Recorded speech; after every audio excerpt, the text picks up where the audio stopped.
empezamos partiendo de la base. Toda persona menor de edad es representada por sus representantes legales. Pero este código toma para sí las cuestiones que ya venían marcando en un primer momento la Convención de los Derechos del Niño y después la 26061, que es empezar a hablar de nociones como la edad y grado de madurez suficiente y empieza a reconocer en la misma letra de la norma que hay actos donde, a pesar de ser menor de edad, estas personas no van a ser representadas directamente por sus representantes legales, sino que pueden ejercer ellas mismas estos actos.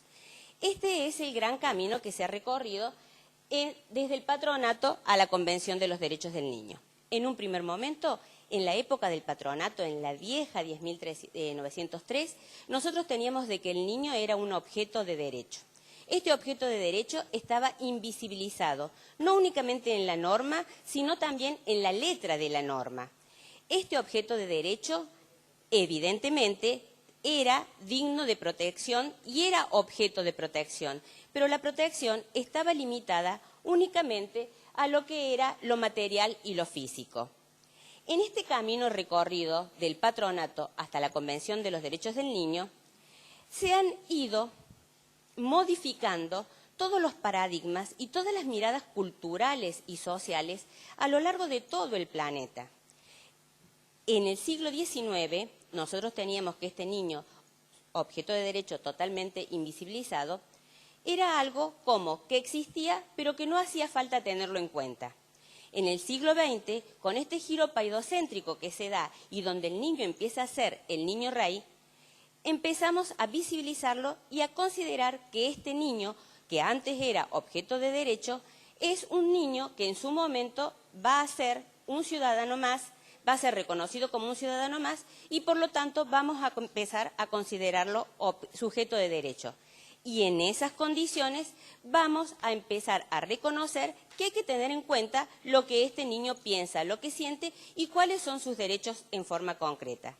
Entonces, desde este camino transitado del patronato a que por primera vez empezamos a visibilizar al niño como sujeto de derecho, nos encontramos que tenemos una norma escrita, la Convención de los Derechos del Niño. Esa convención que, como todos los tratados internacionales, y ya lo hemos hablado montones de veces, integra nuestro bloque constitucional por el 75, inciso 22 y demás, cae en la norma concreta a través de la ley 26061. La 26061 es el reflejo exacto de la Convención de los Derechos del Niño en nuestro complejo normativo. Pero todos estos avances que se dieron desde que hemos llegado a tener en concreto la Convención de los Derechos del Niño y la 26061 terminan de organizarse y terminan de posicionar al niño como sujeto de derecho cuando este nuevo ordenamiento, nuevo porque tiene nada más que 5 meses de vigencia, que es el Código Civil Argentino, en el artículo 26 le da la posibilidad concreta al niño de participar de diferentes formas en todos los procesos en los que esté involucrados. Y como recién decíamos en la presentación, tanto administrativos, judiciales y demás. Ese fue el camino recorrido. Con este camino recorrido, hoy nos paramos para empezar a reconocer a este niño sujeto y ciudadano, y hago hincapié en esto de ciudadano. Muchos nos rasgamos las vestiduras diciendo, este sujeto de derecho, un ciudadano como tal, tiene los derechos y en consecuencia los tiene que hacer valer, los reconocemos, vamos a tener en cuenta su opinión. Pero este sujeto de derecho ciudadano tiene una particularidad, que la edad le impide votar. Y cuando no votamos, los derechos de los ciudadanos no son tan necesarios que sean reconocidos porque no tienen peso político. Eso es uno de los grandes puntos con los cuales empezamos a luchar en esto de reconocer la presencia del niño como parte activa en un proceso. Llegado a este momento y con la 26061 se instala dentro de nuestro complejo normativo la doctrina de protección integral de los derechos de los niños, niñas y adolescentes que seguramente la doctora Maggio después nos va a comentar un poquito. Esto es muy importante, ¿por qué? Porque empezamos a reconocer la posibilidad de participación del niño. Esta participación, como dice la doctora Kemmelmacher, posiciona al niño como ciudadano y le da la posibilidad concreta de defender esos derechos. Ahora, ¿cómo llega a esa defensa? La Ley 26061 marca concretamente, y es más, afianza las garantías que da la Convención de los Derechos del Niño, cuando marca, por un lado, la posibilidad de la defensa material y la posibilidad de la defensa técnica. Cosas distintas, pero con el mismo fin. Distintas en las posibilidades de su ejercicio concreto y en la posibilidad del resultado al momento de ejercerlas como tal. El aspecto material del derecho de defensa está consagrado, como habíamos dicho hace un rato, en la Convención, en primer lugar, en el artículo 12, después en el artículo 24, inciso B, de la 26061, en el 27, inciso 1, de la 26061 y, como dijimos recién, en el 26. Tengamos en cuenta que nosotros, toda esta tarde, cuando empecemos a hablar de abogado del niño, siempre vamos a estar manejando prácticamente los mismos tratados y los mismos artículos. Convención 26061 y artículo 26. Evidentemente hay otras posibilidades de participación del niño en los diferentes procesos judiciales que van a ser desarrolladas por el doctor Jauregui más tarde. Como me toca parte preliminar, no quiero tocar los temas de nadie, porque si no después seguramente me van a retar. Entonces, el aspecto material es la actuación de cada ciudadano tendiente a hacer oír su reclamo y consagra, en consecuencia, el derecho del niño a ser oído. ¿Cómo es que vamos a hacer efectivo este derecho del niño a ser oído? A través de lo que concretamente es el principio de inmediatez. El principio de inmediatez nos indica de que el juez tiene la obligación de la escucha del niño. Antes de la 26061 y antes de este artículo 26, el juez era facultativo para el juez la escucha o no. ¿Por qué? Porque todavía andábamos jugando con estas distintas, con las distintas normas del Código Civil que hemos dejado atrás, que daban la posibilidad a que sí o a que no de la escucha, y empezábamos a decir sí, lo que pasa que que los tratados internacionales con la supremacía la jerárquica constitucional nos dan la obligación y demás, pero era todo ida y venida.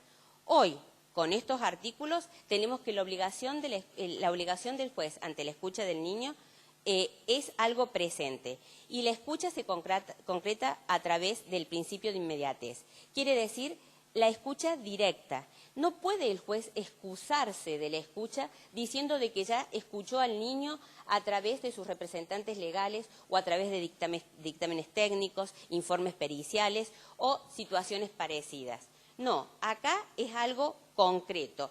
Es el tête-à-tête del juez con el niño, que en este momento tiene un derecho vulnerado y necesita que alguien sepa qué piensa. Para el niño, esto es facultativo. Puede pedir su participación para la escucha, o puede ser que no lo pida. Esto es muy importante porque nos marca las diferentes formas de participación que va a tener el niño adentro del proceso. Es lo que hablamos de la participación del carácter de parte procesal, del carácter de la escucha al carácter concreto de ser parte procesal, que es la defensa técnica. La defensa técnica, que es este aspecto técnico, es el derecho de contar con la asistencia letrada o un asesoramiento profesional para canalizar los reclamos de este niño ciudadano. Esto es importante también porque en este artículo que marcamos ahí arriba, el 27, inciso C, de la Ley 26061, por primera vez encontramos la visibilización de lo que hoy nos convoca, el abogado del niño, una persona que ejerce el rol de abogado patrocinante de un niño ciudadano que quiere hacer valer sus derechos y que hay que canalizar estos pedidos a través de un proceso judicial o administrativo de que se trate. Esta participación del niño es la forma más compleja porque se hace oír como parte, y interviene en la defensa de los intereses o los derechos afectados. Esta complicación de los procedimientos hace necesaria la presencia de un abogado que desarrolle y lleve adelante la estrategia eficaz para preservar estos derechos que se encuentran vulnerados. Porque, como dice Morelo, de nada vale la posibilidad de el derecho de ser oído si no tenemos la forma de concretar este derecho a través de un acto específico en el proceso en el cual estoy invocando que me sean reconocidos. Entonces, es fundamental reconocer que el derecho del niño, desde el aspecto material de la defensa, a ser oído, es importante. La escucha del niño es importante. Pero hay situaciones donde la escucha no es suficiente, donde la escucha tiene que ser acompañada por la representación técnica. Y la representación técnica es la que efectivamente va a ser llevada a cabo por un profesional que va a elaborar la estrategia para que sea viable un resultado positivo en este proceso donde el niño ha sido llamado o se ha presentado para formar parte en él. Lo que persigue este operador jurídico es que se analice la posición sin que se confunda con los diferentes representantes legales o del Ministerio Pupilar o del tutor ad litem. Y acá vamos a un punto, sin que se confunda con quién, con ellos. Este abogado del niño no debe confundirse con este abanico de defensores que todos aparentemente tienen la misma función o el mismo objetivo. ¿Cuál es la defensa de los derechos del niño? Niña o adolescente, larguemos como dice la ley. Pero todos son distintos entre sí. Todos son distintos entre sí, todos parecen que abrevan de las mismas aguas, pero cada uno lleva agua para su propio molino. No así el abogado del niño, que es el único que lleva agua para el molino del niño, que es a quien efectivamente va a representar. Vayamos primero a lo que es el defensor. Hoy, miren,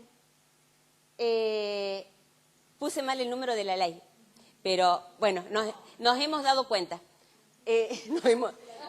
2606. Juro que lo vi antes de hacerlo, ¿no? Pero no me di cuenta. Bueno, la ley 26061.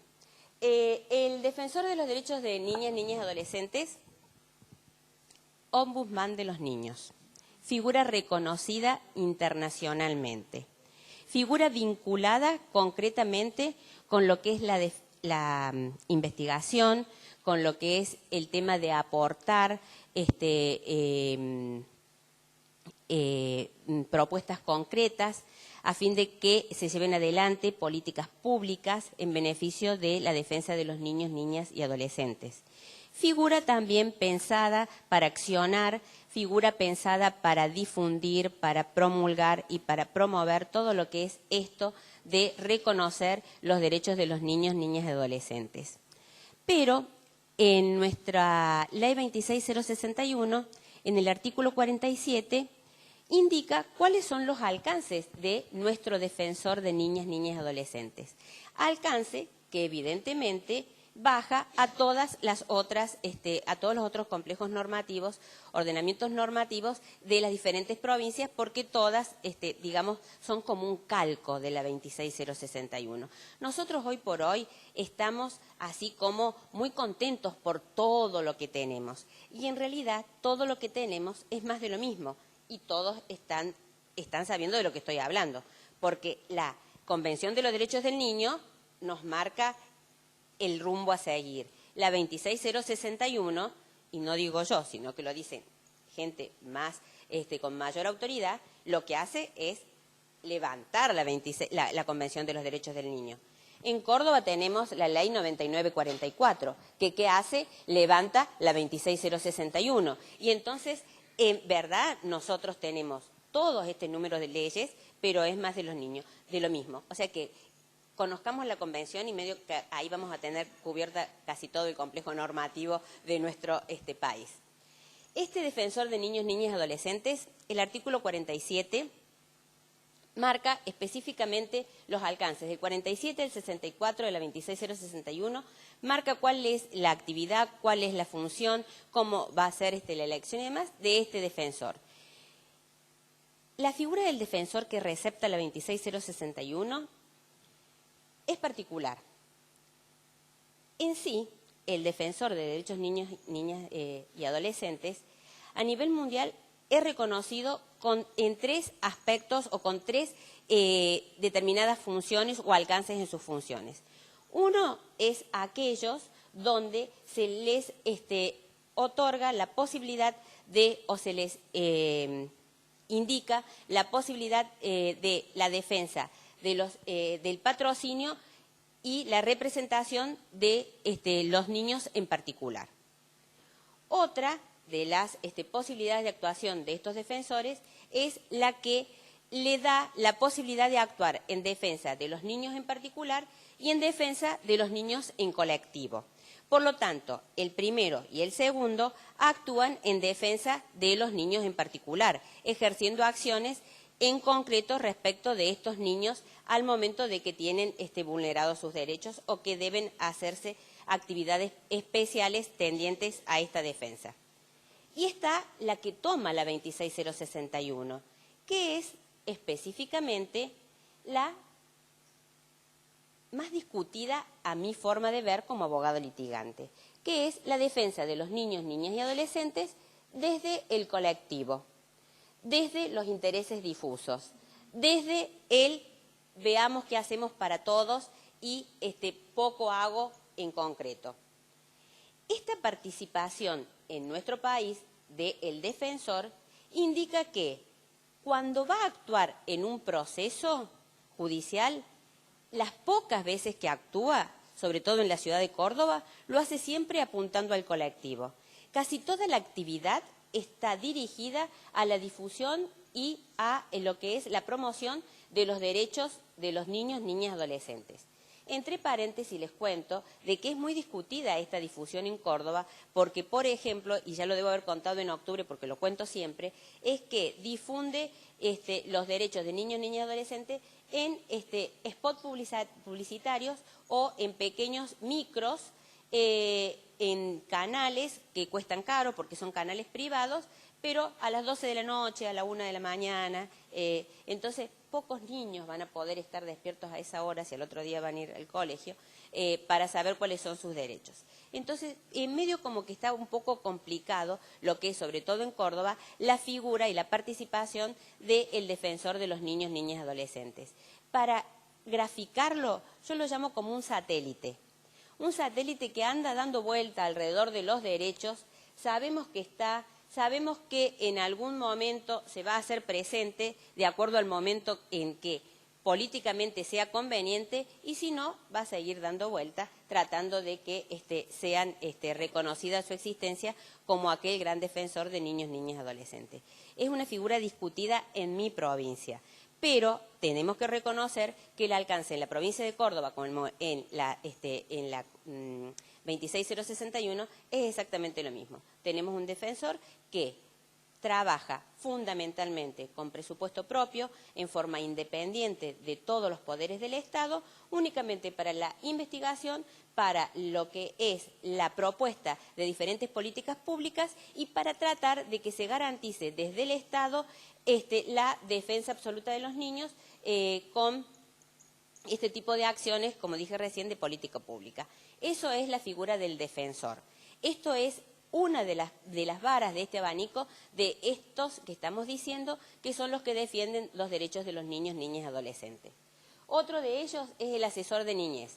El asesor de niñez, figura emblemática, si las hay, respecto a lo que es la defensa de los niños, niñas y adolescentes. El artículo 103 vuelve a tomar este asesor de niñez que ya había sido concebido en la época del patronato, en la época donde este asesor de niñez era llamado para representar a cualquier persona menor de edad donde estuvieran involucrados sus derechos, sus intereses. En esas condiciones también lo vuelve a receptar el Código Civil en el artículo 103, cuando impone la nulidad de aquellas cuestiones donde sean ventiladas intereses de los niños, ya sea aún en las cuestiones contractuales, donde no esté presente la figura del asesor de niñez. Esta persona del asesor, que había sido en un momento concebido para tomar la persona del niño y trabajar en un proceso donde tomaba el lugar concreto y en realidad jamás se tenía contacto con ese niño a quien debía defender, hoy es concebido de una forma distinta y se le pone un plus de efectividad y de seguridad al momento de que la presencia del asesor de niñez hoy nos garantiza la correcta producción del proceso, el correcto desenvolvimiento y la defensa de los derechos involucrados en estos aspectos procedimentales. Pero ¿cuál es el punto? Este asesor de niñez únicamente actúa dentro de la órbita judicial. Por lo tanto, nos estamos olvidando de que hay otros aspectos, otros tipos de procesos, como el administrativo, donde de ninguna forma va a ir a actuar el asesor de niñez. Tenemos un plus respecto de esta figura que es, y que en casi todas las provincias se da, en la mayoría, y es que el asesor de niñez muchas veces es tomado como la única herramienta válida para convalidar la garantía procedimental de determinados procesos y al momento en que se determina si el niño no tiene defensa técnica, este proceso va a ser viciado de nulidad. En consecuencia, en aquellos lugares donde no tenemos la posibilidad de acudir a la defensa técnica de los niños, el juez, como ya tiene una norma que le está marcando las pautas de que sí o sí tiene que existir la presencia de la defensa técnica, ¿qué hace?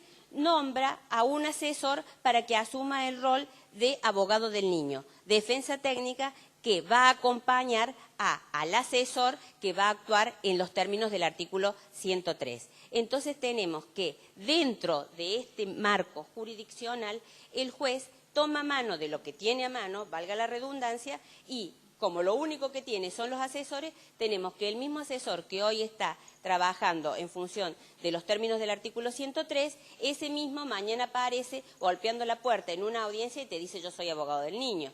Y en realidad, ya lo vamos a ver más adelante cuando hablemos del perfil del abogado del niño y cuando hablemos específicamente de cuál es el vínculo, cuál tiene que ser la conexión, cuál es específicamente la naturaleza del abogado del niño, evidentemente nunca podemos confundir la figura del asesor con el abogado del niño. Lo único que tenemos acá es que, digamos, popularmente, a falta de pan, buenas son las tortas. El asesor son las tortas en este proceso donde están involucrados los derechos de los niños, niñas y adolescentes. Por último tenemos el tutor ad litem, y digo por último porque el abogado del niño es lo que nos va a llevar la mayor parte de la presentación. El tutor ad litem no es receptado en el código como lo era anteriormente, pero no podemos desconocer que el artículo 109 está de nuevo trayendo esta figura. Si bien el tutor ad litem está en gran parte, es una figura que está reñida con lo que es la representación del niño desde lo que es el derecho a través de la defensa técnica, porque el tutor ad litem está pensado para responder por un incapaz, hoy por hoy no lo podríamos considerar a esta figura como tal. Pero como hay situaciones concretas donde por determinada edad de los niños, donde no se cumplen los parámetros que nos está marcando la 26061 y el código, que es la edad y el grado de madurez suficiente para que podamos entender que efectivamente se ha designado a un abogado o se puede designar un abogado, es que el juez debe acudir al nombramiento de este tutor ad litem. ¿Cuál es el punto esencial entre estos, el asesor y el tutor?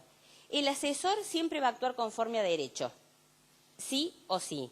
Esa es su función. El asesor es un operador y es un colaborador para el debido proceso y actúa siempre en el marco de la ley. El tutor ad litem lo que hace, va a actuar, por supuesto, conforme a derecho, pero desde su mirada de adulto, desde su posición, y va a actuar conforme a lo que él le parece que es lo mejor para el niño que está defendiendo. Por lo tanto, hoy estamos que entre estas personas que están, digamos, conformando el abanico de los adultos llamados a la defensa de los niños, niñas y adolescentes, hasta ahora ninguno se ha hecho eco de lo que el niño está queriendo, de lo que el niño necesita y de lo que el niño puede manifestar como lo que es su real interés. ¿Quién es el único que toma esa bandera de defensa reconociendo al niño como sujeto de derecho, reconociendo al niño como una persona en formación que de acuerdo a su grado de discernimiento va a poder ir elaborando y transmitiendo cuáles son sus intereses y cuál es la forma en la que él reconoce que van a ser, digamos, valorados o reconocidos sus propios derechos? Es el abogado del niño. Antes de llegar específicamente al desarrollo del abogado del niño, que lo va a hacer la doctora Teresa Maggio, vamos a hablar un poquito del rol del Estado, porque poco puedo hablar. El rol del Estado respecto de esto lo vamos a decir dentro de lo que es la letra, está perfecto, da gusto.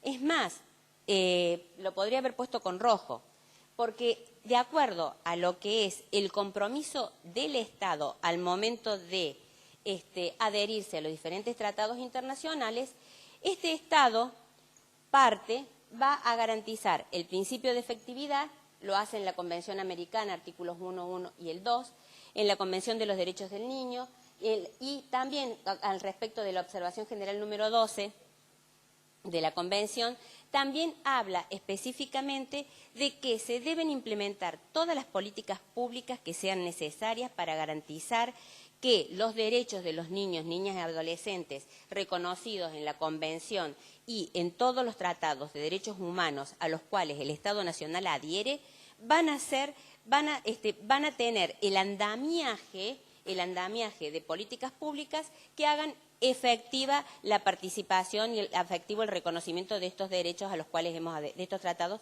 a los cuales hemos adherido. Queda lindo.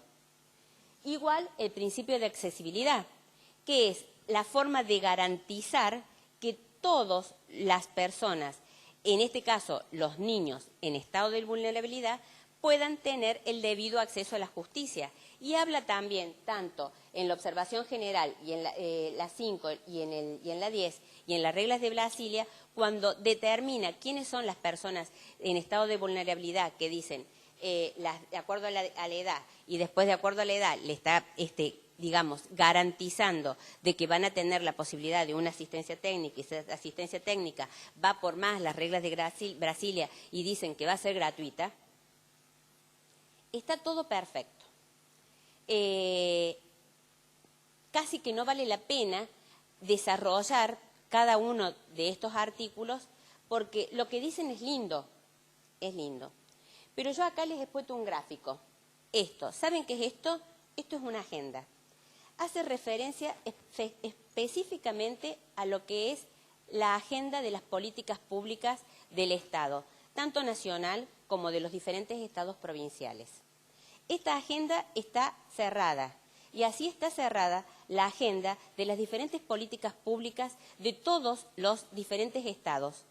¿Por qué? Porque todavía no le hemos dado el lugar que verdaderamente necesita tener el reconocimiento de la niñez como ciudadanos en formación. En consecuencia, una de las grandes trabas que tiene esto de reconocerla y que se llegue a la realidad, a lo palpable, la presencia de una defensa técnica personalizada en un abogado del niño en cada uno de los diferentes lugares de este país, es que no hay presupuesto. Al no haber presupuesto, estamos hace años debatiendo sobre quién paga los honorarios. Pero aparte de este principio de accesibilidad que habíamos marcado, cuando habla de la gratuidad, tenemos que hablar de la gratuidad en dos sentidos. Por un lado, la gratuidad vinculada a lo que es el pago de las tasas y los aportes colegiales y de caja, que se deben afrontar a la... Es más, no procede ningún expediente sin que sea necesario hacer un beneficio de litigar sin gasto, no procede ningún expediente sin que se abonen. Evidentemente, tienen que haber ya reglamentaciones, tienen que haber ya modificaciones que indiquen de que todas las actividades de estos profesionales que van a estar destinados a ejercer la defensa técnica de los niños tienen que ser gratuitas en este sentido. Y por otro lado, debemos ir por más y los abogados patrocinantes debemos pelear por lo que es el tema de los honorarios, porque no puede el Estado adherir y invocar una defensa gratuita o garantizar una defensa gratuita cuando en realidad nos está quitando a los abogados litigantes uno de los derechos humanos reconocidos como son los derechos humanos alimentarios, porque es, digamos, el fruto de nuestro trabajo lo que nos da de comer. En consecuencia, cuando hablamos de los diferentes roles del Estado, garantizando desde la letra de la norma lo que es el principio de efectividad y el de accesibilidad, sí, es verdad, en letra está. Lo que no está es en los presupuestos de ninguno de los estados provinciales, de los estados municipales, de los estados nacionales y demás. Son o los colegios de abogados los que se ponen la mochila de ver cómo cómo van armando las diferentes listas, o son algunas ONG que están trabajando desde lo que es un compromiso social para llevar a cabo lo que es la defensa técnica, pero también es una barbaridad que, por ejemplo, una ONG tenga que llevar a cabo la defensa técnica, la gente trabaja como voluntario y aparte, antes de empezar a litigar para la defensa del niño, tenemos que empezar a litigar con un beneficio de litigar sin gastos que nos lleva 4 meses de procedimiento únicamente para probar de que esta criatura no tiene patrimonio. Es una barbaridad. Entonces, en esas condiciones, el rol del Estado, desde la letra, está perfecto, pero desde lo que es el reconocimiento de el valor que tiene la niñez, para ponerlo como prioritario en la agenda pública, está en falta. En consecuencia, todavía estamos en deuda. Hoy por hoy nosotros tenemos a nuestros niños que están en ronda alrededor de la justicia, tratando de llegar a ella, pero llegar a ella en los términos que la ley les ha garantizado, que es desde el momento de la escucha y desde lo que es el momento de la defensa técnica específicamente. Esto no se está dando así. Se necesita un cambio que logre modificar los fracasos del actual sistema de acceso a la administración de justicia de los niños, niñas y adolescentes para abrir definitivamente las puertas del proceso al abogado del niño. Gracias.